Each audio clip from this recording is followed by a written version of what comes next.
여러분 만나고 싶었습니다. 반갑습니다. 여러분 춥지요? 날씨만 추운 게 아니라 코로나 때문에 춥고 경제가 위기라서 춥고 우크라이나에 전쟁이 난다고 하니까 혹시 한반도에 전쟁 나지 않을까 조금 춥지요? 그러나 이재명이 대통령이 되면 코로나19 극복할 것이고 경제 회복될 것이고 한반도 평화 다시 돌아올 것이고 전쟁 걱정 없이 미래를 설계하는 희망찬 나라 확실하게 만들겠습니다. 여러분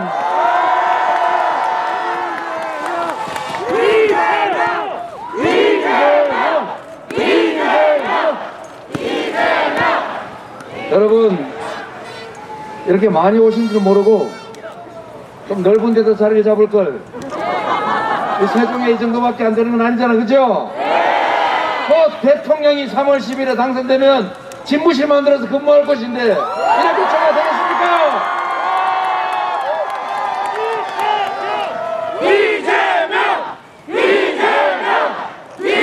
여러분, 저는 세상의 상식을 믿고 우리 국민들의 높은 시민의식을 믿습니다. 제가 경기도에서 남쪽에 집중되어 있는 산하 공공기관들, 그러니까 북동부 쪽 고생하는 군사규제, 상송규제 때문에 힘든 곳 다 옮겼더니 별 문제 없더라고요.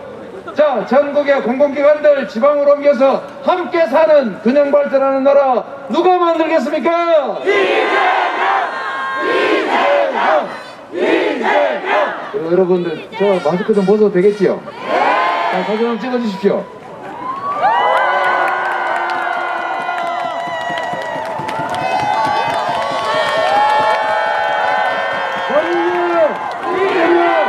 대통령은 이재명은 대통령 너를 위해 대한민국을 위해 2m 떼고 해야 된다니까. 잘생겼다.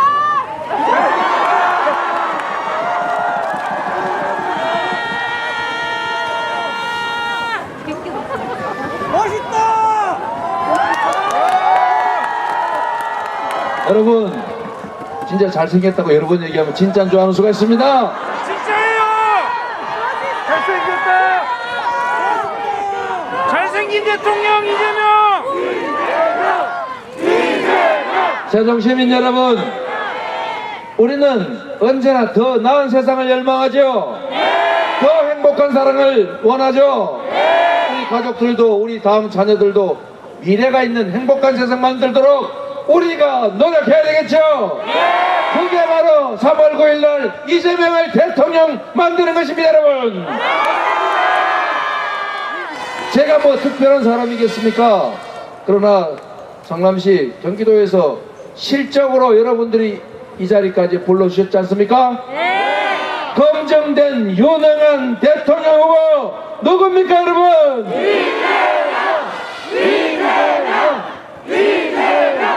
여러분 코로나 힘들지만 이재명 메르스 사태부터 박근혜 정부와 부딪히면서도 정보 공개하고 선도적인 모범적인 방역 정책에서 지금 대한민국 방역 전체의 모범이 됐습니다.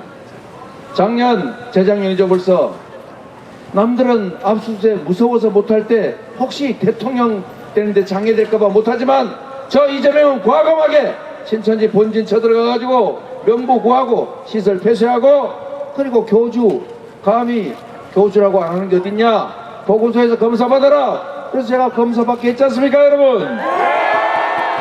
모두가 경제적으로 어려워 헤맬 때 제가 만든 제도가 있습니다. 지역화폐 전 국민에게 재정 지원해서 그거 저금 못하게 빚 못 갚게 그냥 동네 가서 반드시 어딥니까 저기 신미정 춘천 닭갈비 같은 데서 써라. 지역화폐 만들어서 경제 살렸지 않습니까?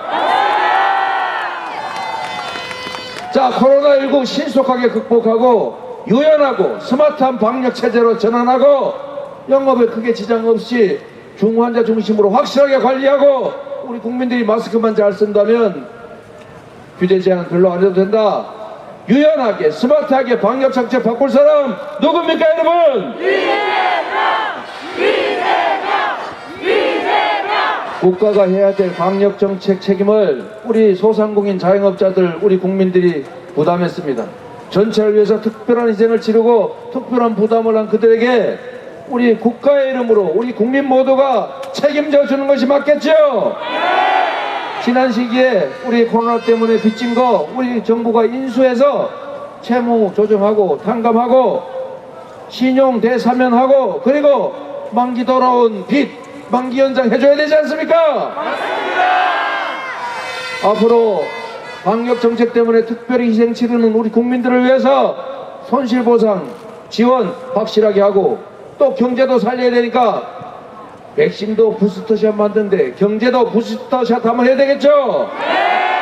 매출도 늘리고 우리 국민들 소득 지원도 해주고 경제도 살고 지역경제 골목상권도 살아나는 경제 부스터샷 50조 원 특별 긴급 추경 또는 긴급 재정 명령 누가 할 수 있습니까 여러분?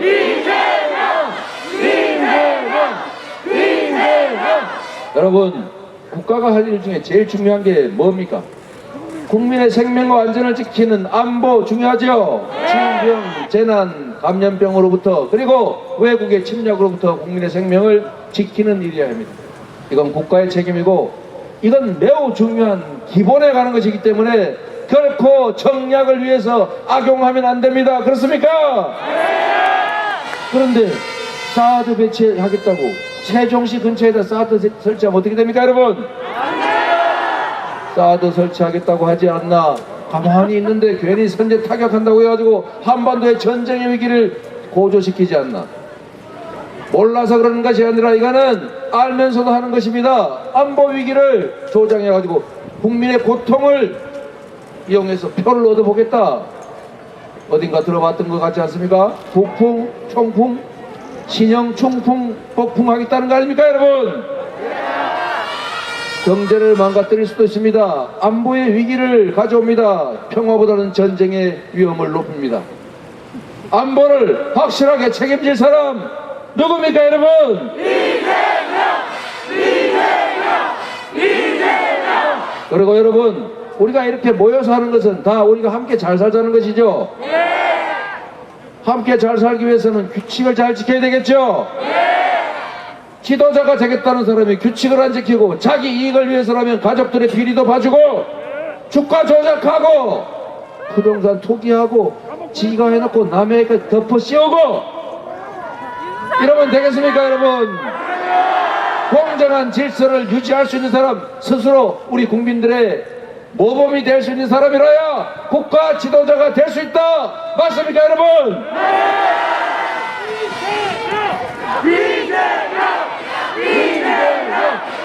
여러분 저 이재명은 평생 남의 것 당한 일 없습니다. 박근혜 정부에서 이재명 저거 죽여라 검찰에 지시했다는 얘기 여러분 녹취록에서 보셨지 않습니까? 그래도 살아남았습니다. 훌륭하다. 광화문에서 정부를 상대로 단식 농성 투쟁도 했습니다. 그래서 여러분이 저를 인정하지 않습니까? 부정부패하지 않고 권한을 오히려 우리 국민들의 이익을 위해서만 사용할 사람, 공정한 질서를 유지할 역량이 되는 유능한 후보 누굽니까 여러분? 이재명! 여러분 세 번째로 중요한 게 민생입니다. 민생 다 먹고 살자고 하는 일 아니겠어요? 여러분 제가 충청의 사위 이서방인데 저는 처갓집에 선물 가지고 오지 사드 같은 거 가져오지 않습니다. 그 아무나 싫어하는 거, 좋아하지 않는 거, 동네 경제 망치는 거, 또 다른 나라하고 사이 나빠지는 거, 필요하지도 않은 거, 특히 우리나라 국방 방위산업 망치는 그런 거 왜 가져옵니까 여러분? 제가 이거 하나만 얘기할게요. 여러분 직장 구하기 어렵죠? 좋은 직장 구하기는 더 어렵죠? 우리 문재인 정부에서 방위산업이 드디어 무기 수입보다 무기 수출이 더 많아졌다는 사실 압니까? 얼마나 좋은 산업입니까 여러분? 그런데 지금 미사일 방어 체계는 3개가 있는데 이 적어도 낮게 날아오는 미사일 방어 체제가 있어요. 이거 세계에서 우리가 아주 뛰어난 미사일 체계 가지고 있습니다. 청궁2 아랍에미리트에 4조 원 수출했습니다. 계속 수출될 겁니다, 여러분.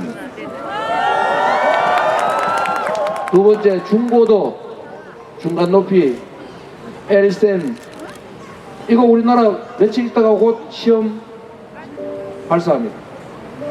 제가 보기에는 아마 이것도 엄청나게 수요가 많아서 전 세계에 수출될 거예요. 우리나라 이 정도 기술 됩니다, 여러분. 이게 다 일자리 아닙니까? 먹고 사는 문제 해결하는. 그리고 제일 문제, ICBM 같은 고고도 미사일. 미군이 왜 사드를 성주에 갖다 설치했습니까? 원래 대구 달성에 설치하려고 그랬죠. 수도권은 고고도 미사일로 방어할 수 없으니까 그런 겁니다. 왜냐하면 수도권은 올라가다 보면 수도권 지나가 버려요. 여기서 막을 수가 없습니다. 사드라고 하는 거는 고고도 미사일 종말 방어 체제예요. 떨어질 때 타격하는 건데 수도권은 올라가는 중입니다. 그래서 뭐라고 그래요? 요렇게 쏠지도 모른다 라고 하지 않습니까, 여러분? 공식적인 발언입니다. 아니 미쳤다고 싼 미사일 단거리 저고도 미사일 많은데 장사정포도 있는데 수도권에다가 왜 고고도 장거리 미사일 쏘겠냐, 그 비싼 거를. 그랬더니 요렇게 쏠지도 모르지 않냐. 여러분, 제가 이 얘기를 왜 드렸냐 하면 모르고 하는 얘기 같습니까? 아니면 알고도 하는 얘기 같습니까? 모르고 한다면 바보고 알고도 한다면 나쁜 거죠. 네, 여러분, 이거 수없이 전문가가 얘기한 것이고, 브룩스 사령관이라고 미 주한미군 사령관, 성주에 사드 설치 지휘했던 사람이 자기 입으로 한 얘기예요. 두 번 얘기했더니 두 번 다 아니라고 하죠. 저는 모르는 게 아니라고 생각합니다. 어떻게 모를 수가 있겠어요? 알면서 한다. 왜? 안보 불안을 야기해서 표를 얻기 위해. 그런데 여러분, 표를 얻기 위해서 안보에 위협을 가하면 경제가 망가집니다, 여러분. 국민의 삶이 나빠져요. 이렇게 하면 됩니까, 안 됩니까? 여러분, 민생, 경제 정말로 중요합니다. 지금 직장이 없어서 얼마나 고생입니까? 좋은 직장 만들어야죠. 신재생 에너지 사회 빨리 가야죠. 탄소 제로 사회 가야죠. 그리고 디지털 대전환 준비해야죠. 교육 혁신해서 기업이 요구하는 우수한 미래 인재 양성해내야 될 거 아닙니까? 인프라 구축해서 재생에너지 여기저기 아무 데서나 생산할 수 있게 해줘야 될 거 아닙니까?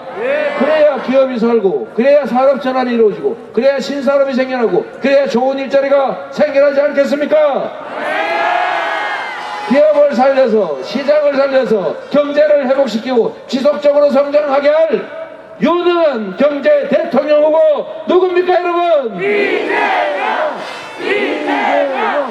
이재명! 여러분, 정말로 중요한 겁니다. 알아야 뭘 한다고.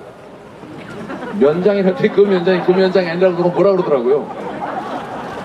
여러분도 알아보세요. 알아야 면장을 하지. 근데 면장이 정면 면장인 줄 알았는데 그게 아니고 딴 거래요.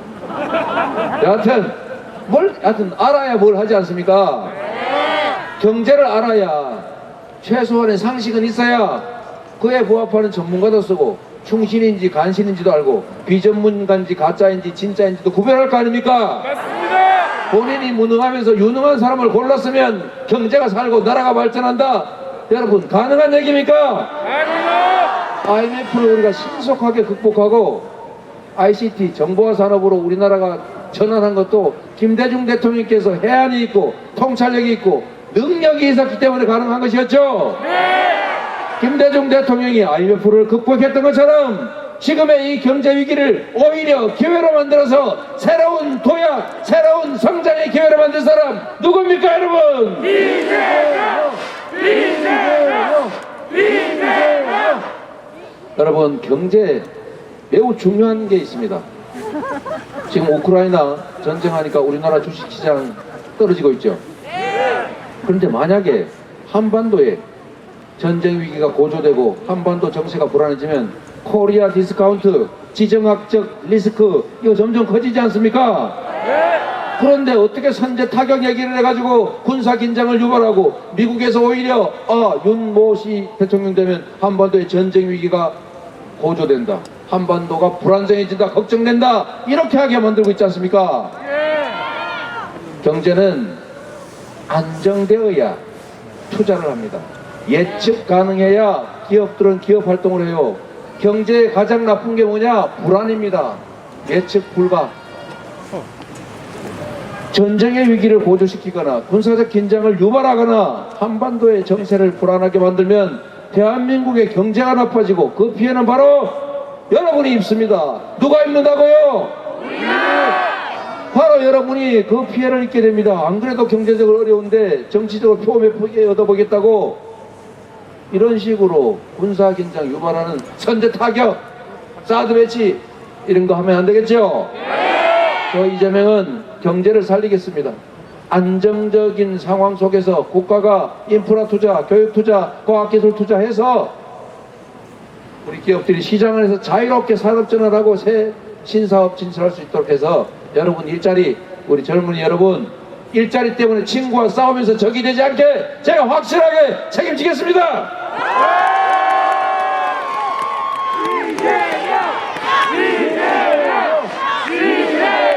저 뒤에도 좀 크게 해주세요.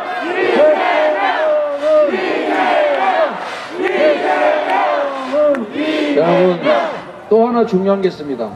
우리 민주주의에 대해서 걱정되지요. 서초동 그 앞에 다 신고하고 밤에 합법적으로 촛불 집회 있지 않습니까? 그거를 가지고 무법천지다, 사법처리 대상이다 이렇게 말하는 사람이 있습니다. 5년짜리가 감히 겁도 없이 검찰에 달려든다. 자, 내가 대통령 되면 국물도 없다. 누가 한 말입니까? 저는 잘 모르겠어요. 여러분, 민주주의가 다시 위기에 처할 수도 있습니다. 여러분, 혹시 위기의 민주주의 영화 보셨습니까? 넷플릭스에 유행이던데. 안 보신 분 많군요. 한번 보세요. 여러분, 브라질이 룰라가 서민 경제 정책을 해가지고 세계 8위의 경제 대국으로 올라섰습니다. 그런데 검사들하고 판사들이, 이 사법 법조 브로커들이 룰라한테 죄에 뒤집어 씌워가지고 권력을 찬탈한 다음에 지금 브라질 어떻게 됐습니까? 국민들이 먹을 게 없어가지고 쓰레기차를 뒤져서 음식물 찾고 있습니다. 여러분, 민주주의의 위기는 곧 경제 위기입니다. 민주주의의 위기 그 자체도 심각한 문제지만 바로 우리들의 삶 자체를 나락으로 떨어뜨릴 수 있습니다. 민주주의를 지키고 경제를 살리고 지속적으로 성장하게 할 유능한 준비된 대통령 후보, 경제 대통령 후보 누굽니까 여러분?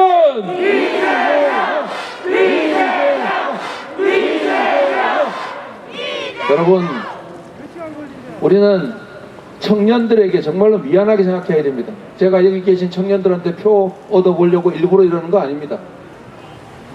저희 세대들은 최소한 여기 계신 나이 드신 여러분들은 고도성장 시대를 살았습니다. 기회가 넘치는 시대를 살았습니다. 비록 현실은 어려워도 미래는 지금보다 나을 것이다, 내가 노력하면 뭔가 이뤄낼 것이다 믿었고 실제로 열심히 일했고 그래서 10대 경제 강국이 되도록 했고 각자 상당한 정도의 성공을 이뤄냈습니다. 그런데 우리가 하나 못한 게 있습니다. 공정성에 관한 문제를 우리가 방치했습니다. 그래서 양극화 격차가 심해졌고 불공정이 만연했습니다. 그래서 결국은 자원이 비효율적으로 배치되면서 효율이 떨어져서 저성장이 왔습니다. 저성장, 즉 기회 부족. 기회 부족에 따른 이 모든 고통을 우리 기성세대가 아니라 청년들이 전부 감수하고 있는 것입니다. 기회가 너무 적다 보니까 실패하면 끝장이에요. 기회도 없어요. 그러니까 누군가가 떨어져 죽어야 합니다. 그래서 내가 살기 위해서 누군가가 죽어야 되는 이 처절한 생존투쟁, 친구와 경쟁이 아니라 전쟁을 하면서 적이 되어버리는 이런 암담한 상황을 우리 기성세대가 만들었고 그 중에 핵심적인 책임은 바로 정치에 있습니다. 맞지 않습니까 여러분? 그래서 여러분 예산서를 보면 압니다. 모든 세대 중에서 가장 지원받지 못하는 계층이 청년이에요. 옛날에는 청년들한테 이렇게 말했지 않습니까? 실패는 성공의 어머니다. 아프니까 청춘이다. 요새 그런 얘기했다 어떻게 됩니까? 큰일 납니다. 그러나 여러분 그 말은 사실 맞는 말이에요. 근데 청년들한테 이런 말조차 하기 어려운 상황을 만들었을 때 우리 기성세대는 어떻게 해야 합니까? 그래, 너네 중에 10명 중에 5명은 떨어져야 되니까 내가 합리적으로 잘 떨어지게 해줄게. 그리고 이쪽이 우리 편이 많네. 우리 편 내가 확 밀어줄 테니 저쪽 밀어 떨어뜨려버려라. 편 갈라서 증오하게 하고 남성 여성 갈라 싸우게 하면 되겠습니까 여러분? 이럴 때 우리가 할 수 있는 일은 여러분 이 둥지가 너무 적다. 이 둥지를 키우자. 기회를 늘리자. 그리고 힘들어도 좀 견디자. 견딜 수 있도록 정부가 책임져 주겠다. 역량 개발할 수 있도록 한 달에 10만 원이라도 지원해 주겠다. 해외여행이라도 한번 다녀와라. 책이라도 하나 사고 학원이라도 다녀라. 내가 도와줄게. 국가가 든든하게 받쳐주겠다. 이렇게 해야 되는 거 아닙니까 여러분? 집이라도 살 수 있게 지금 청년 희망 적금 했더니 38만 명 해가지고 겨우 대상자가 300만 명이라는데 청년이 300만 명밖에 없는 것도 아닌데 이거 확 늘려가지고 5천만 원 정도까지 한 10%씩 지원해 주면서 5년 동안 좀 모으고 그 돈으로 집이라도 사게 해주고 집 사는데 대출 못하게 하니까 청년들 처음으로 집 사는 사람은 90%까지 대출하게 해주고 혹시 시중에 너무 돈 많이 빌려주면 건물 사고 그리고 저기 집 5채 사는 이런 사람 돈 못 빌리게 하면 되지 않습니까 여러분? 기회를 줘야 합니다. 청년들에게 교육받을 기회, 역량을 키울 기회, 그리고 집도 살 수 있는 기회, 재산 형성할 수 있는 기회도 줘야 합니다. 여러분, 집을 사는 것도 마찬가지 아닙니까 여러분? 오늘 아침에 저희가 페이스북에 하나 발표했더니 저보고 또 포퓰리즘 표 얻으려고 그런다 그래요. 표 얻는 것도 뭐 전혀 목적이 아닌 건 아니죠. 그러나 제가 하고 싶은 진짜 이야기는 그들에게도 기회를 줘야 한다. 그들도 살 수 있는 희망을 만들어줘야 한다. 집을 살 수 있는 기회도 만들어주고 재산을 형성할 수 있는 기회도 만들어주고 교육받을 기회도 역량을 키워서 나아갈 수 있는 기회. 그리고 가장 중요한 것 경제를 회복시켜서 성장을 하게 해야 기업들에서 일자리가 생겨나고 그래야 청년들도 취직을 할 것 아닙니까 여러분? 경제를 회복시키고 기회를 늘리고 지속적으로 성장시켜서 국가를 G5로 국민소득 5만 불로 그리고 주가지수 5천 만들어낼 수 있는 유능한 사람 누굽니까 여러분?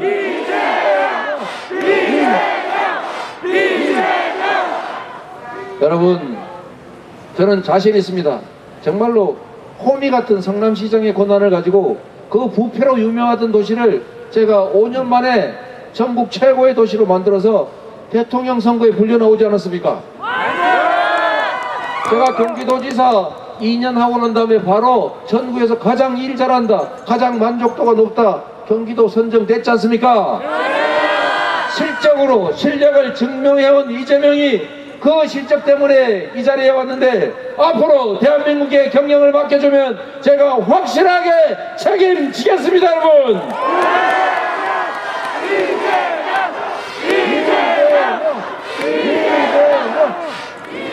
실력이라고 하는 거 그냥 하루아침에 책 몇 개 보고 외우고 과외선생 얘기 듣는다고 생기는 거 아닙니다. 특히 이 복잡한 국정이라고 하는 게 그렇게 간단한 것이겠습니까 여러분? 뚜렷한 철학과 가치를 가지고 필요한 정책 중에서 유용한 것이라면 용기 있게 채택하고 저항이 있더라도 강력하게 추진해서 결과를 만들어내고 성과로서 국민에게 인정받는 것이 바로 진짜 실력 있는 정치 아닙니까?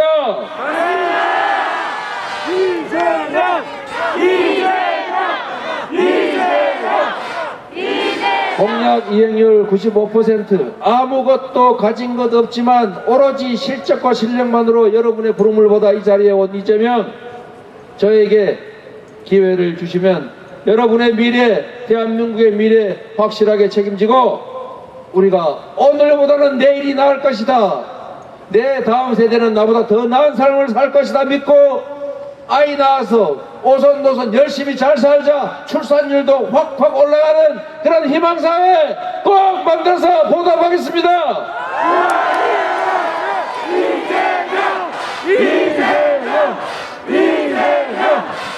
여러분, 이런 얘기 있더군요. 똑같은 상황에서도 누가 지휘를 맡느냐에 따라서 전혀 다른 결과가 나오더라. 이재명이 성남시장일 때 가장 성남시장답더라. 맞습니다. 이재명이 경기도지사일 때 가장 경기도지사답더라. 맞습니다. 맞습니까, 여러분? 이재명이 대한민국의 대통령이 되면 가장 대한민국 대통령다운 대통령이 되겠습니다, 여러분.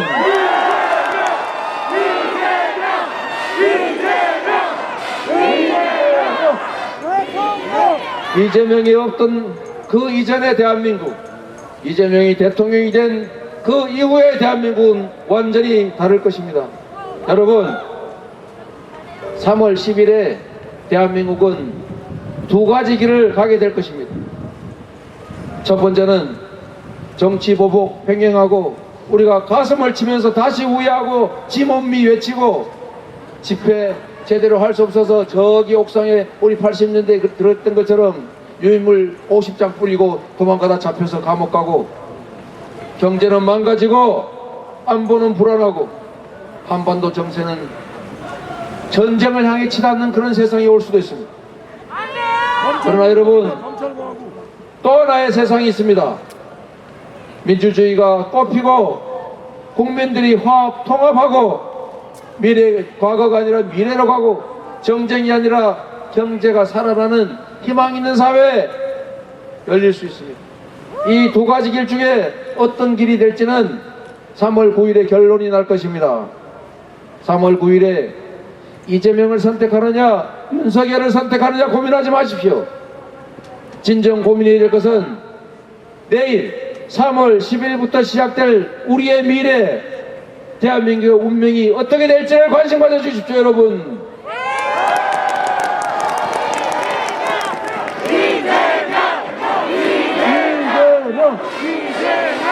여러분, 저는 대한민국 국민들의, 우리 국민들의 위대함을 믿습니다.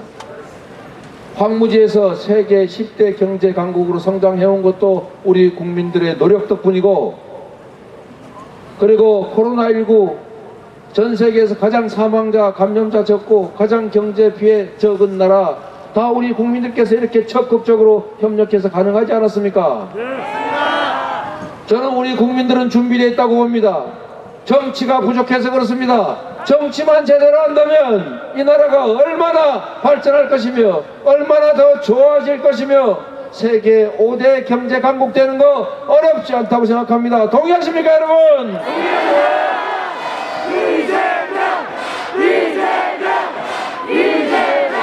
저는 여러분께서 그 길을 만들어 주실 것으로 믿습니다. 여러분, 저를 도와주지도 말고 지지하지도 말고 저에게 힘내라고 격려하지도 마십시오. 여러분이 힘내시고 여러분의 삶을 위해서, 우리나라의 미래를 위해서 가장 유용한 도구가 어떤 것인지만 고민해 주십시오. 여러분을 믿어도 되겠습니까? 나를 위해, 세종을 위해, 충청을 위해, 대한민국을 위해, 그리고 우리 모두의 더 나은 미래를 위해